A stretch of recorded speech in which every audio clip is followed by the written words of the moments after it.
Assalamualaikum warahmatullahi wabarakatuh. Semoga para mahasiswa di hari ini diberikan kesehatan, keberkahan, murah rezeki, dan ilmu yang bermanfaat. Berjumpa kembali dengan saya, Pak Bayu, di mata kuliah Bahasa Indonesia Keilmuan dengan tema Bahasa Indonesia Ragam Ilmiah bagian kedua. Adapun yang kita bahas adalah ejaan, diksi, kalimat efektif, paragraf, pengutipan, dan juga daftar pustaka. Sebelumnya kita juga telah membahas tentang Bahasa Indonesia Ragam Ilmiah untuk panduan praktis menulis karya tulis. Nah, sekarang kita lebih kepada teknis bagaimana ejaan, diksi, kalimat efektif, paragraf, pengutipan, dan juga daftar pustaka. Para mahasiswa yang saya banggakan, dalam mempelajari Bahasa Indonesia Ragam Ilmiah, kita sudah belajar kurang lebih di jenjang sekolah dasar, di jenjang sekolah menengah pertama, dan juga jenjang sekolah menengah atas atau kejuruan dan seterusnya. Di sana kita belajar tentang kaidah dan juga keterampilan berbahasa. Kaidah berkaitan dengan bagaimana tata kalimat, bagaimana pembentukan kata, bagaimana makna kata, dan juga bagaimana bunyi yang dihasilkan dari sebuah bahasa.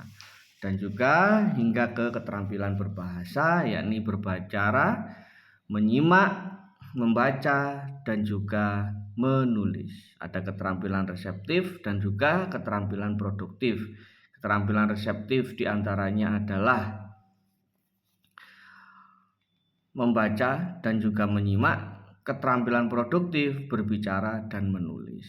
Ini keterampilan lah yang kita pelajari di dalam Bahasa Indonesia Keilmuan lebih banyak tentang piranti dan keterampilan berbahasa. Piranti dan keterampilan berbahasa itu berkaitan dengan bagaimana komunikasi kita sehari-hari, bagaimana komunikasi senyatanya. Ya, itulah yang kemudian kepada panjenengan semua para mahasiswa yang nanti bahasa Indonesia ini digunakan dan diterapkan di lingkungan kerja. Misalnya di kesehatan atau dinas dan seterusnya yang berkaitan dengan profesi yang saudara sekarang pelajari. Oke. Ragam ilmiah, pilar bahasa Indonesia formal. Kita mulai dari definisi. Gaya bahasa yang digunakan dalam karya tulis akademik dan penelitian untuk menyampaikan informasi secara objektif dan sistematis. Karakteristiknya adalah mengutamakan kejelasan, ketepatan, kesantunan bahasa, dan penggunaan terminologi yang baku dalam setiap penulisan. Nah, dari definisi ragam ilmiah hingga ke karakteristik, maka tujuan dalam penggunaan ragam ilmiah adalah menjaga kredibilitas dan keabsahan tulisan ilmiah agar dapat dipahami dan dipertanggungjawabkan secara akademik. Jika berkaitan dengan style atau gaya bahasa, maka dalam penulisan karya tulis kita hindari komunikasi lisan. Artinya ketika kita terbiasa dalam komunikasi sehari-hari menggunakan ragam lisan, maka ditulis itu tidak bisa. Sehingga apa? Sehingga hindari gaya-gaya yang penggunaannya secara lisan. Jadi ragam ilmiah dalam sebuah karya tulis itu harus menggunakan ragam tulis. Apa perbedaannya? Perbedaannya itu diantaranya adalah menggunakan diksi, menggunakan kata secara akademik dan juga informasinya secara objektif dan juga sistematis. Nah, inilah perbedaan ragam ilmiah yang digunakan dalam karya tulis akademik. Berikutnya adalah ejaan yang disempurnakan dalam ragam ilmiah. Ejaan yang disempurnakan dalam ragam ilmiah mengacu kepada PUEBI. PUEBI itu adalah pedoman umum ejaan bahasa Indonesia. PUEBI biasanya terdapat dalam Kamus Besar Bahasa Indonesia. Ya, di dalam PUEBI ini mengikuti kaidah resmi pedoman umum ejaan bahasa Indonesia yang berlaku sebagai standar penulisan formal dan juga akademik. Ya, tata kalimatnya, tanda baca, diksi, dan seterusnya itu kalimat hingga paragraf diatur melalui PUEBI. Komponen pentingnya adalah meliputi penggunaan huruf kapital, tanda baca, penulisan kata baku, kata depan, dan singkatan yang tepat dan konsisten. Ini komponen yang ada dalam ejaan yang disempurnakan. Kemudian dampak dari kesalahan penggunaan ragam ilmiah adalah mengurangi profesionalitas kita dalam karya ilmiah dan juga menurunkan kredibilitas penulis di mata pembaca akademik. Oleh karenanya, jika kita sudah membangun sebuah karya tulis seperti Pak Bayu misalnya atau dosen-dosen yang lain sudah menulis karya tulis kemudian tidak menggunakan ragam ilmiah, maka kredibilitas dan profesionalismenya dipertanyakan. Oleh karenanya, kita yang belajar tentang bahasa Indonesia keilmuan adalah keperawatan, maka kita menggunakan atau menghindari kesalahan-kesalahan dalam penggunaan ejaan ragam ilmiah. Sehingga kita bisa menunjukkan profesionalisme kita di dalam profesi di kesehatan atau dalam hal ini adalah keperawatan. Diksi berkaitan dengan pemilihan kata, memilih kata yang tepat dan akurat. Pertama, diksi berkaitan dengan kata baku. Kata baku itu adalah prioritaskan menggunakan kata baku dan hindari kata tidak baku. Kata slang atau bahasa percakapan sehari-hari dalam tulisan ilmiah. Artinya apa? Artinya bahwa percakapan yang digunakan secara lisan tidak bisa diusung dalam karya tulis dan tentunya itu tidak baku. Kata tidak baku itu kata yang digunakan dalam komunikasi lisan. Slang itu adalah bahasa yang ada di daerah. Pasti berbeda bahasa yang ada di daerah dengan bahasa nasional itu pasti berbeda. Termasuk bahasa percakapan sehari-hari. Apa itu ya? Lisan tadi itu. Kemudian istilah teknis. Gunakan terminologi yang sesuai dengan bidang ilmu dan pastikan konsistensi penggunaan istilah sepanjang tulisan. Jadi kita menggunakan arti yang sesuai dengan bidang ilmu kita, sehingga pemaknaannya, istilahnya itu tepat digunakan. Kemudian yang ketiga adalah contohnya seperti apa? Contohnya adalah misalnya menggunakan bukan pakai. Jadi kata pakai itu tidak baku. Yang baku adalah menggunakan. Analisis itu baku. Yang tidak baku adalah analisa. Padahal kita sering ya dalam penulisan makalah, karya tulis sering menggunakan kata analisa. Kalau dalam lisan oke lah, tidak masalah. Tapi kalau dalam karya tulis itu seharusnya menggunakan istilah teknis yang baku. Responden, yang betul adalah responden. Oke, saya lanjutkan. Kalimat efektif kunci komunikasi ilmiah. Prinsip kalimat efektif yang pertama adalah kesatuan, yang kedua adalah kesejajaran, dan yang ketiga adalah kehematan. Kesatuan adalah berkaitan dengan gagasan utama yang jelas dan mudah dipahami pembaca. Setiap kalimat mengandung satu gagasan utama yang jelas dan mudah dipahami. Maksudnya apa? Dalam satu paragraf terdiri dari beberapa kalimat. Dalam satu kalimat itu mengandung satu gagasan utama, jangan lebih. Kalau lebih maka itu tidak menjadi kesatuan. Artinya apa? Ada dua gagasan utama itu yang tidak diperbolehkan. Kemudian yang kedua adalah kesejajaran. Kesejajaran berkaitan dengan struktur kalimat paralel dan konsisten terutama dalam penggunaan kata kerja dan bentuk kalimat.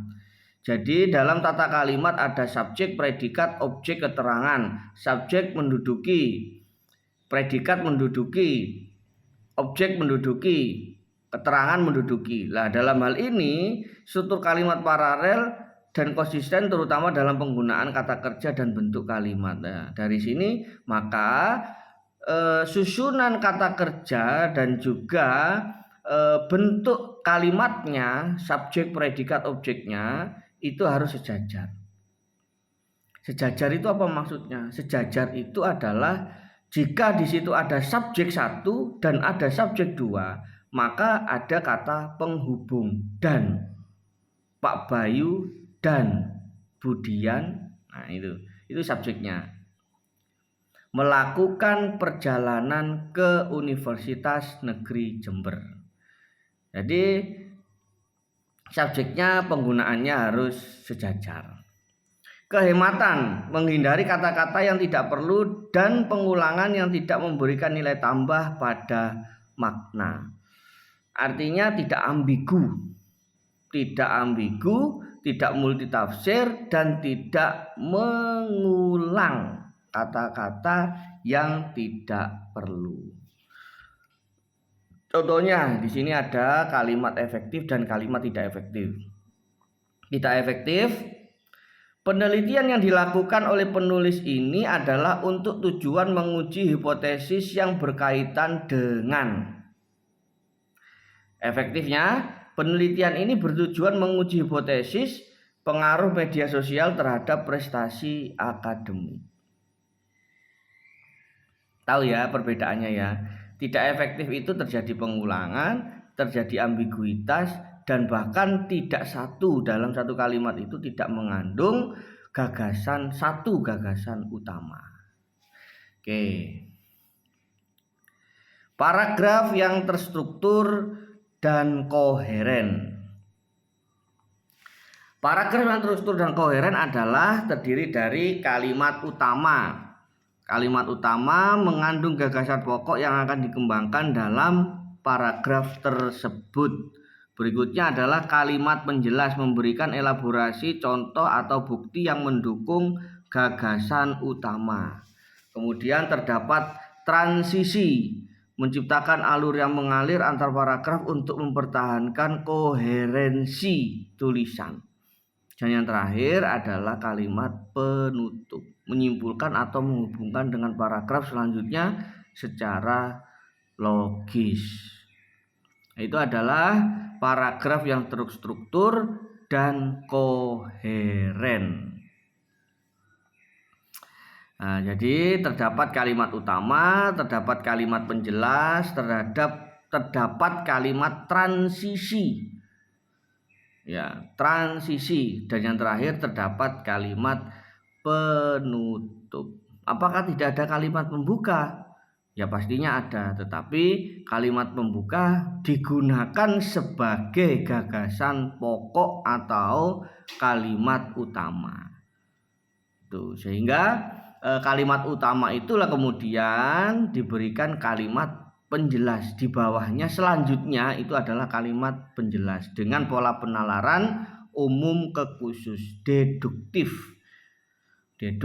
umum ke khusus. Apakah tidak boleh dimulai dari kalimat penjelas dulu? Ya boleh, yaitu apa? induktif. Kalimat khusus, kemudian kalimat umum. Nah, itu adalah paragraf yang terstruktur dan koheren.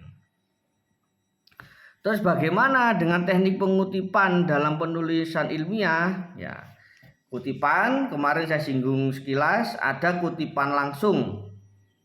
Kutipan langsung itu berisi kalimat pernyataan atau paragraf oleh penulis aslinya tanpa diubah, ditambah atau dikurangi.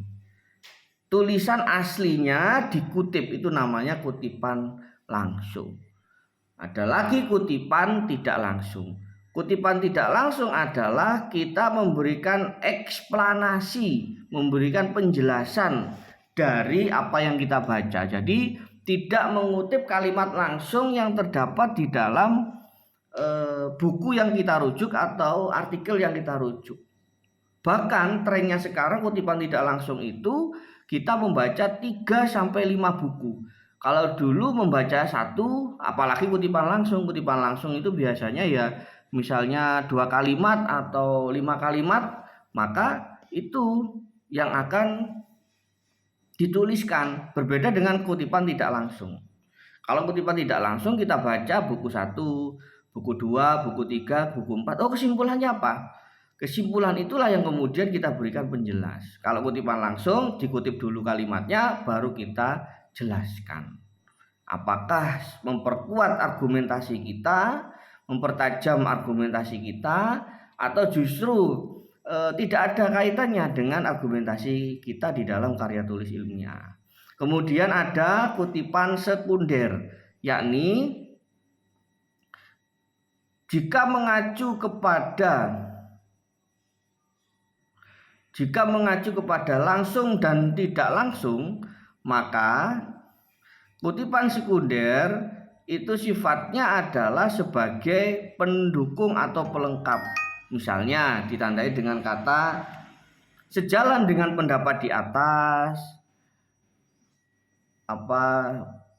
sepemahaman dengan pendapat di atas, atau mendukung pendapat di atas, itu namanya kutipan sekunder. Jadi sudah kita kutip dulu apakah langsung atau tidak langsung, baru kemudian kita kutipkan lagi. Apakah ada seperti itu? Kecil, apa tidak banyak, tetapi itu ada, yaitu kutipan sekunder. Kalau kutipan primer ya kutipan langsung, kutipan tidak langsung itu. Kutipan langsung adalah tulisannya diusung langsung ke dalam sebuah karya tulis kita, sedangkan kutipan tidak langsung adalah kita berikan penjelasan dari referensi yang kita baca. Nah, kemudian kalau kutipan sekunder yang sifatnya adalah memperkuat argumentasi kita. Kemudian daftar pustaka menyusun referensi dengan benar. Daftar pustaka yang umum ya, meskipun kita sekarang sudah menggunakan manajemen citasi, ada Mendeley, ada Zotero, tapi Zotero dan Mendeley ini kurang lebih sama seperti ini. Mendeley dan Zotero adalah alat untuk kita mengutip, untuk kita mempermudah, dan untuk kita menuliskan referensi yang kita rujuk. Jadi tidak manual. Bayangkan kalau referensi saudara ada 1000, bagaimana menyusunnya? Makanya menggunakan alat yang namanya Mendeley atau Zotero. Nah, tapi di sini kita belajar tentang bagaimana menulis daftar pustaka, dan daftar pustaka itu sudah sampai kepada mesin saat ini, yaitu mesin Zotero dan Mendeley tadi itu, atau aplikasi ya istilahnya. Urutan alfabetis. Apa itu urutan alfabetis? Ya A, B, C. Misalnya Muhammad Bayu Firmansyah. Muhammad Bayu Firmansyah yang dituliskan adalah Firmansyah, Muhammad Bayu. Firmansyah, Muhammad Bayu. Nah, kalau namanya Firmansyah, maka ya F setelah E, A, B, C, D, E, F. Bukan nama depan lah ya, nama belakang yang kemudian dijadikan nama depan. Muhammad Bayu Firmansyah, maka yang ditulis adalah Firmansyah, Muhammad Bayu. tahun berapa dan seterusnya itu. Kemudian menggunakan format standar. Format standar misalnya pengarang itu tadi, setelah Firmansyah Muhammad Bayu, tahunnya 2020 misalnya. Judul bukunya Multimodalitas dalam Pembelajaran Sastra. Penerbitnya Delta Pijar Katulistiwa. Tempatnya Sidoarjo. Dan konsistensi yang lain. Ini format dasar. Kemudian ada contoh format buku. Tetap format buku juga kata belakang yang dituliskan dan ditaruh di depan. Winarno FG 95, Metode Penelitian dalam Pendidikan, Pustaka Ilmu Jakarta. Kalau dalam contoh jurnal misalnya P. Suparno 2018 dan seterusnya. Itu penulisan daftar pustaka. Oke. Contoh kasusnya, kesalahan umum dalam penulisan ilmiah. Jenis kesalahannya ejaannya tidak konsisten, penggunaan huruf kapital. Tanda baca, kata baku yang tidak seragam sepanjang tahun. Itu ejaan yang tidak konsisten. Kemudian diksi yang tidak tepat, contohnya adalah pemilihan kata yang ambigu, tidak baku, atau tidak sesuai dengan konteks keilmuan. Diksi, misalnya bidang keilmuannya kesehatan, merujuknya kehutanan misalnya. Nah, ini istilah-istilah teknis inilah yang kemudian menjadi penting dalam menuliskan sebuah karya tulis. Kalimat berbelit, terjadi pengulangan, kemudian tidak ada gagasan utamanya, kemudian lebih banyak gagasan penjelas dan seterusnya itu. Kemudian pengutipannya salah, tidak mencantumkan sumber dengan jelas atau format pengutipan yang tidak konsisten. Itu adalah kesalahan umum dalam penulisan karya tulis ilmiah. Terus bagaimana tipsnya menguasai ragam ilmiah? Yang pertama, baca karya yang berkualitas. Buku-buku yang berkualitas itu biasanya diterbitkan oleh penerbit yang mempunyai ISBN standarnya. Kemudian kalau artikel atau jurnal itu diindeks oleh pengindeks bereputasi. Contohnya Indonesia ada Sinta. Terus bagaimana dengan pengindeks swasta? Pengindeks swasta juga bagus, tetapi levelnya level berikutnya. Kalau Indonesia Sinta, kalau luar negeri ada Web of Science atau Scopus kalau di artikel. Itu baca karya yang berkualitas. Kemudian menggunakan referensi, manfaatkan Kamus Besar Bahasa Indonesia dalam pedoman PEB dan panduan penulisan ilmiah secara tetap dalam menggunakan referensi. Nah, tentunya tips yang ketiga adalah rutin untuk berlatih menulis. Karena orang bisa menulis ya karena menulis. Orang tidak bisa menulis ya karena tidak menulis. Artinya apa? Kalau ingin menulis karya tulis ya menulis. Lakukan itu, latihan dengan rutin. Bisa konsultasi. Berikutnya adalah konsultasi dengan ahlinya. Ada dosen, ada sejawat, ada konsultan dan seterusnya itu. Kalau di kampus bagaimana Pak? Ya ke dosen pembimbing akademiknya. Apa itu ya? Dosen pembimbing akademik. Kemudian bisa naik ke dosen pembimbing tugas akhir kan itu. Itu 4 hal yang perlu kita renungkan di dalam menguasai ragam ilmiah. Yang pertama baca karya yang berkualitas, terus yang kedua menggunakan referensi, yang ketiga latihan rutin, dan yang keempat adalah konsultasi ahli. Akhirnya pondasi komunikasi itu adalah ragam ilmiah. Ragam ilmiah adalah pondasi komunikasi akademik yang aktif untuk membangun kredibilitas intelektual.